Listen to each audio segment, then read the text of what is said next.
the tax consequences of cryptocurrency investments. And yeah, the tax man is coming for your tax profits. We know that, so it's better to be forewarned. And our presenter for this section is Mansoor Parker, who is an executive at ENS Africa in the tax department. Mansoor specializes in corporate tax, energy tax, sports tax, and international tax. His clients come from a variety of sectors, from private equity to venture capital and alternative investments. And of course, the tax treatment of cryptocurrencies. This is an ever-evolving field. And he's a member of the International Bar Association and the South African Institute of Tax Practitioners and the South African Fiscal Association. Mansoor Parker, you've got maybe the most unpopular task here today, giving us the bad news about the tax treatment of crypto profits. Hopefully you can soften that blow for us to some extent. Over to you, Mansoor. Thank you, Kieran. You've given me an unenviable task to soften the blow of the tax man who is seeking to plug the budget deficit. In my presentation, I've said it's selected tax issues simply because within the 20 minutes it's not possible to deal with the full sweep of tax issues. Apart from the income tax, capital gains tax paradigm, which is mainly what I'll be looking at this morning, there are other issues with regard to estate planning, foreign account reporting, exchange control, which all impacts on the decision-making process with regard to cryptocurrency. So what you'll see this morning is a very small snippet of one of a range of issues on cryptocurrency, but it's not the full sweep of issues. What I thought I'd do is start off with the why is it not okay, is start off with a few slides just looking at some basic tax design issues. The latter half of my slide deck will look at more specific issues impacting on crypto miners, investors, traders, but I thought I'd like to locate it within the tax design paradigm. And the issue that one will be confronted with is when you're dealing with cryptocurrency, does it sit on the income tax side of the paradigm or on the capital gains tax side? Now the two are interlinked, but the process to determine the taxable capital gain or your income tax is different. In essence, there's two things that we're seeking to establish here. Number one, what is the amount of your taxable income? Number two, how much taxes do you pay? And there are two processes to arrive at those answers. In the income tax column, there's a fairly simple process that there's income minus certain things that gets taken out of the pot in the form of deductions and exemptions. You'll end up with a taxable income. I've just assumed that you're dealing with taxpayers in the 45% tax bracket. And if your taxable income is in that bracket, whatever taxable income is will then be taxed at that 45% rate, and you'll end up with income taxes that's payable. On the capital gains tax side, conceptually, it moves in a similar manner. You dispose of an asset and you get your proceeds. Then you deduct the costs that you paid for that asset.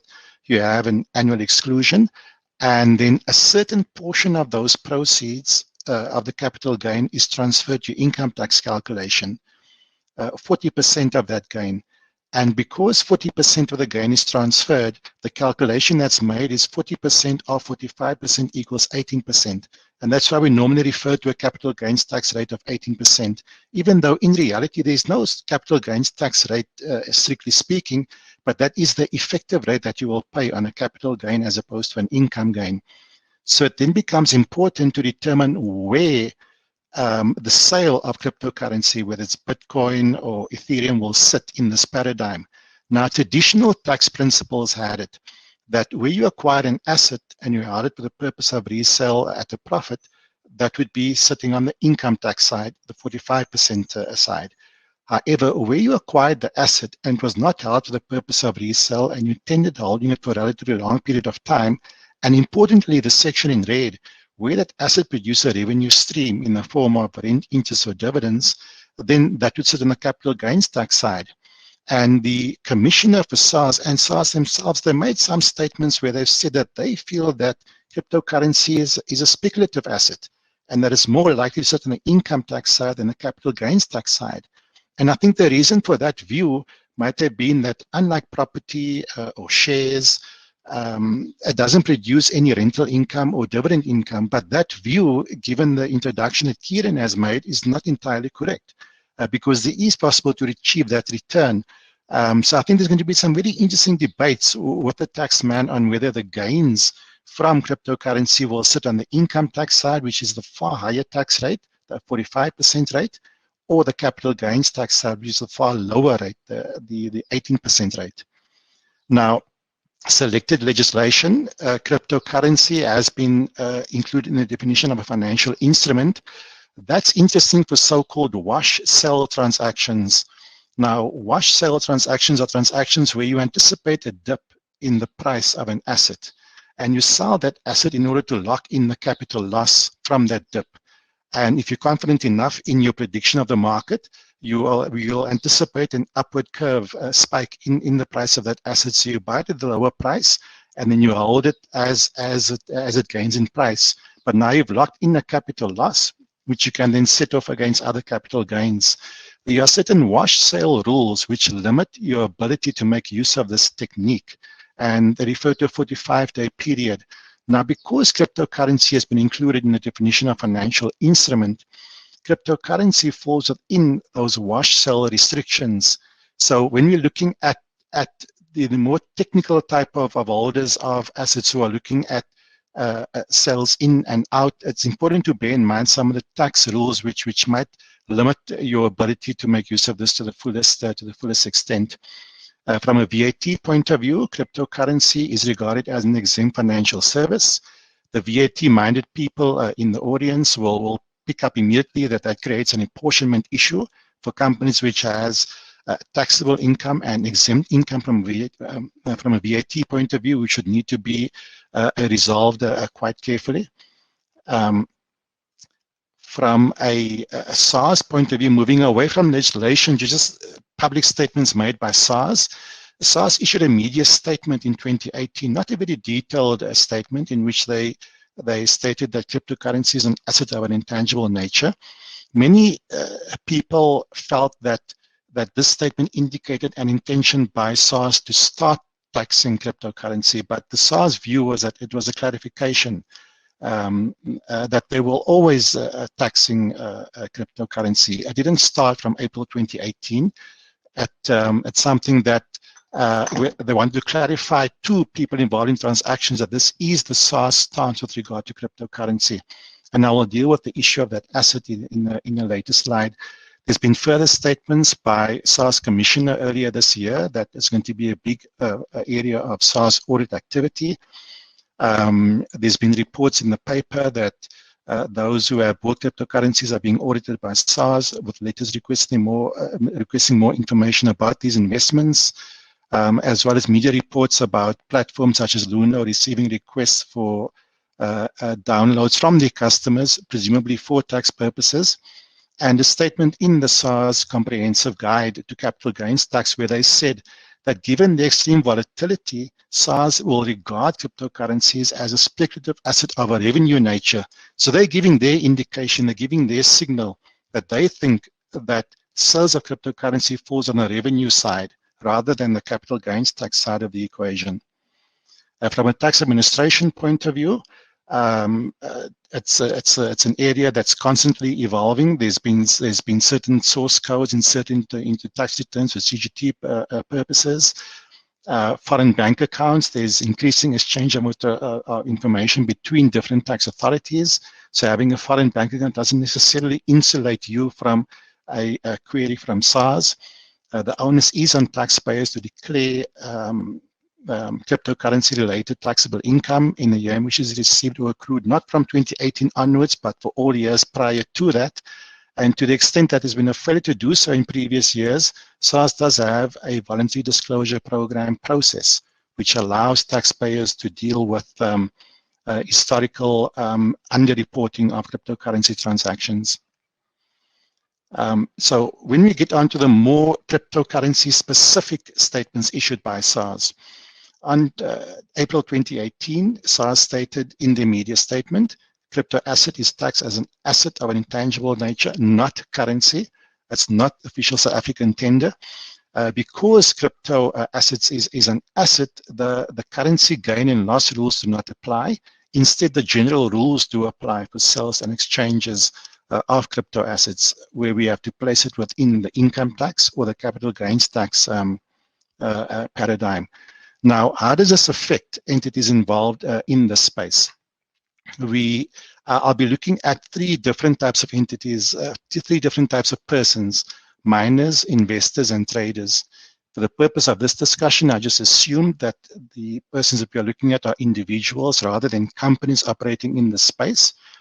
In the 2018 media statement, SARS gave their description of mining, and they said that the miner is rewarded with ownership of new coins, and this gives rise to an immediate accrual or receipt on successful mining of the cryptocurrency.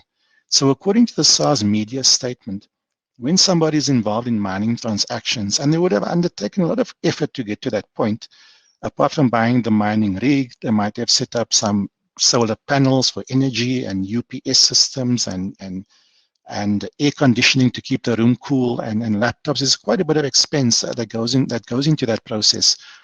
That when they are rewarded with the ownership of the new coins, that is an immediate accrual or receipt at that point in time. And further on in their statement, they felt that this would be held as trading stock by the particular miner.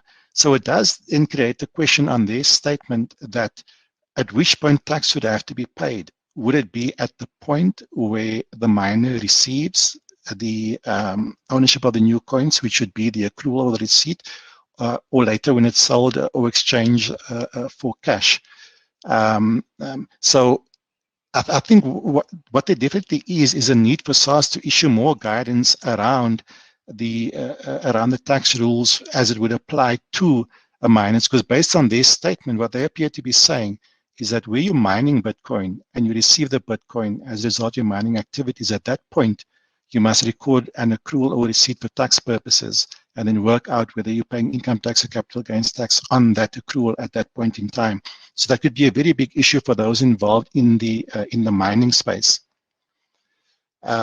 For investors would typically not hold cryptocurrency as a trading stock. They're typically not conducting a trade or a business in the traditional sense, and don't have any marketing or promotional material. There's no signpost outside. There's no customers or anything. They're simply buying and selling for their own benefit. Here, the basic rules concerning capital gains and losses should apply. That it's an asset which is held for a relatively long term. There are rules in the Income Tax Act which says that where you hold certain types of assets for more than 3 years, such as shares, those shares automatically qualify for capital gains tax treatment. However, cryptocurrency is not included in that basket of assets that qualifies for that capital gains tax treatment. So one would then have to look at the traditional rules in order to determine whether the gain that one has is of an income nature or of a capital nature.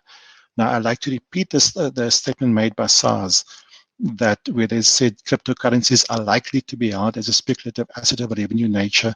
And this statement is naturally, it's not a binding ruling on the part of SARS, because it's written in their guide, which is a non-binding document. But what it does do is it gives their view.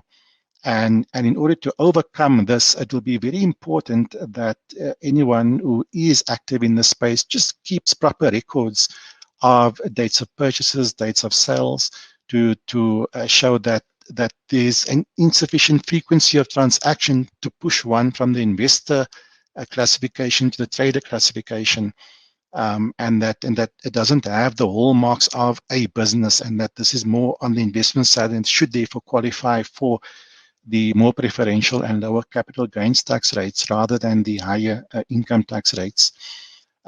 Because one is in the investor box, there's certain deductions that you wouldn't be able to claim because you'd say you're not running an active trade or business, such as home office deductions, but those sorts of deductions may possibly be claimed on other types of income that you have, but it wouldn't qualify under this particular header. Traders, would typically not have any customers to them. They're not typically your intermediate type of persons, but they would be treated as carrying on a scheme of profit making for tax purposes. There's normally a frequency of trading activity, and therefore SARS would be quite keen to put traders into the income box, not the capital gains tax box with the 18% rate, but the income tax box with the 45% rate. It does mean that traders would be able to deduct losses against the taxable income, but there are certain restrictions that you might get traders who are more business orientated, and you might get traders for whom it's slightly more of a hobby. There are rules in the Income Tax Act which limit losses arising from trading in cryptocurrency, and where those losses are ring-fenced, then it means that whatever losses you've incurred in trading cryptocurrency can only be set off against gains which you make from trading cryptocurrency. So it's ring-fenced in that way. You can't set off the losses against other types of income that you have. So it'll be very important for those in the trading space to ensure that the ring-fencing rules does not apply.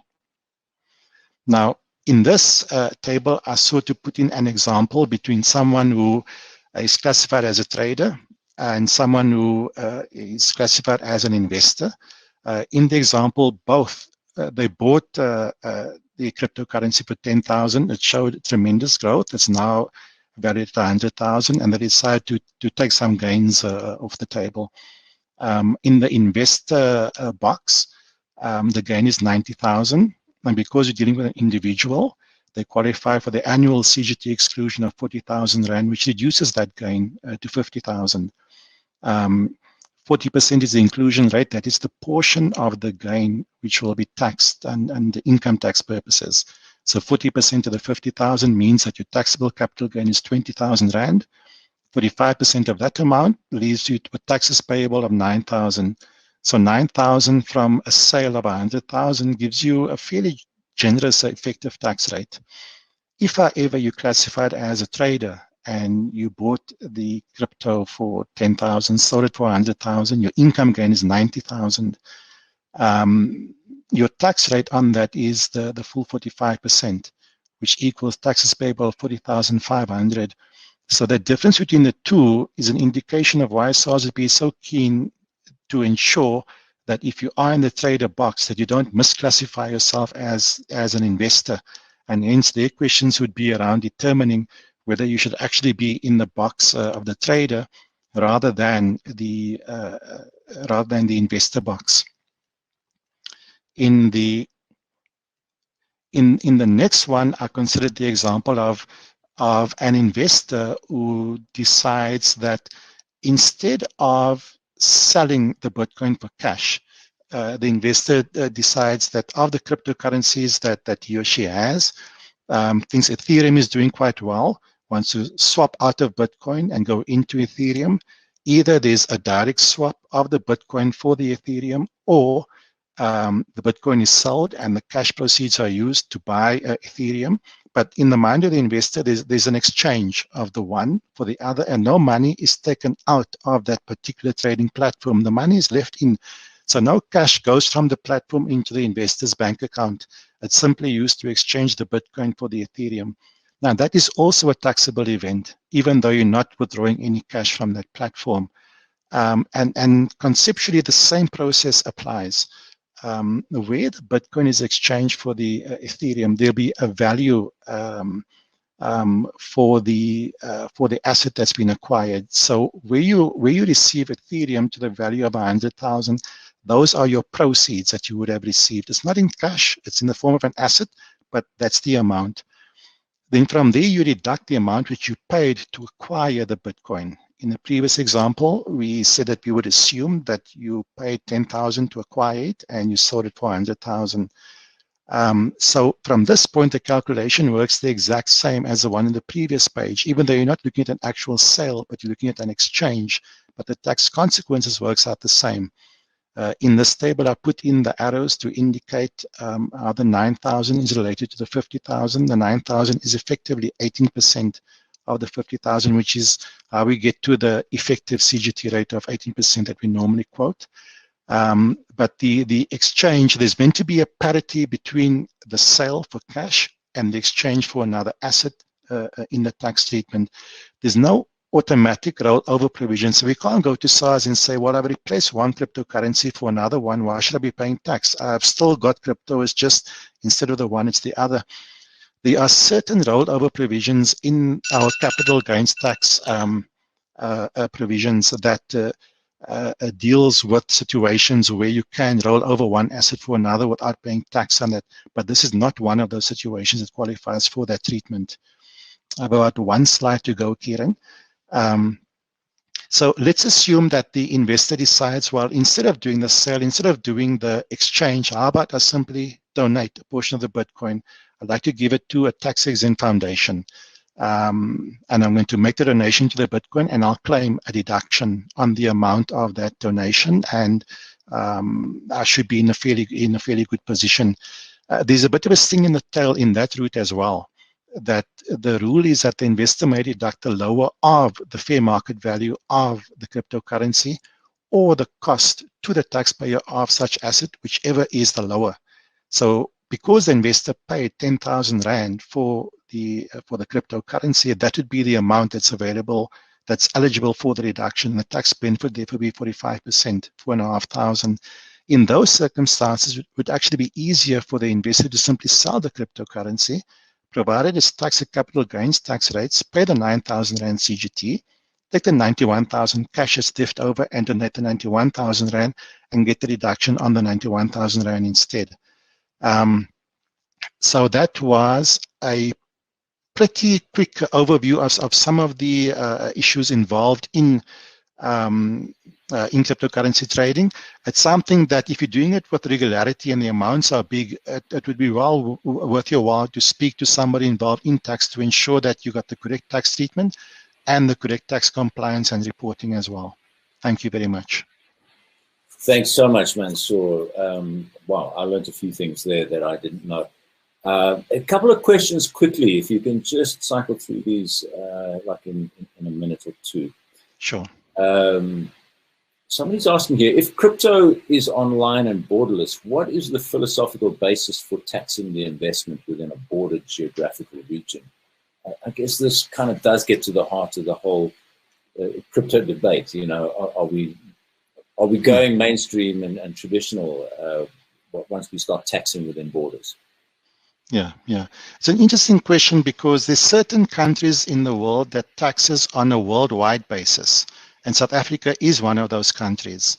So where you tax resident in South Africa, then whatever income you earn, capital gains you earn on a worldwide basis will be taxable in South Africa. So the concept of the geographical border limitation is not recognized where we're a resident of South Africa. Where it's someone who's non-resident in South Africa, then the geographical limitation applies. So if a foreigner does certain activities in South Africa from which they derive income, then those activities within our geographical borders would be taxed. The philosophical rationale on whether one should limit taxing rights to the geographical borders of one country or extend it on a worldwide basis, I think that would be possibly a useful debate to have. But from where we currently are, the South African tax rules applies on a worldwide basis. Okay, and very quickly again, if I, as the MC for this event, get paid partly in cash and partly in crypto assets, do I declare both amounts for tax purposes, or do I only pay tax on the crypto assets when I sell them for cash? Again, it's an interesting question, because normally from a capital gains point of view, it's a realization basis that you only pay tax when you realize an asset, when you sell it, not for the period that you're holding it. But if you were to be remunerated in the form of cryptocurrency for services which you render, then it becomes a form of compensation which is immediately taxable. And if your remuneration consists of a non-cash element, such as cryptocurrency, then it would have to be valued. And then that value would have to be inserted in your tax return. So if you retain the cryptocurrency, you've got the tax event that you, but there's also a cash amount payable for tax purposes. So effectively means that you'd have to sell some of the cryptocurrency in order to pay the taxes due on that amount. So there is a slight mismatch when you get paid in an asset, because you don't receive the cash to pay the tax liability, but the tax is still due, except the tax is due on the value of the asset which you receive. Right. And again, very quickly, Mansoor, if you can answer this one, that's quite a good question. What are the tax views on DeFi loans? In other words, if you got Bitcoin and you go to Uniswap or Aave or someplace like that, and you use that as collateral for a loan, does that fall into the normal tax provisions for lending? That would have to consider. If it's possible, we could raise that in the breakaway room in about 20-30 minutes time, and I could have a look at that. Yes, great idea. Okay, Mansoor, we're going to leave it there. I think for the person asking this question, Mr. Anonymous, please hunt down Mansoor in the breakaway rooms at 10:30, and you can ask him that question personally. Thank you so much, Mansoor. That was fantastic. Well done. Thank you. Thank you very much.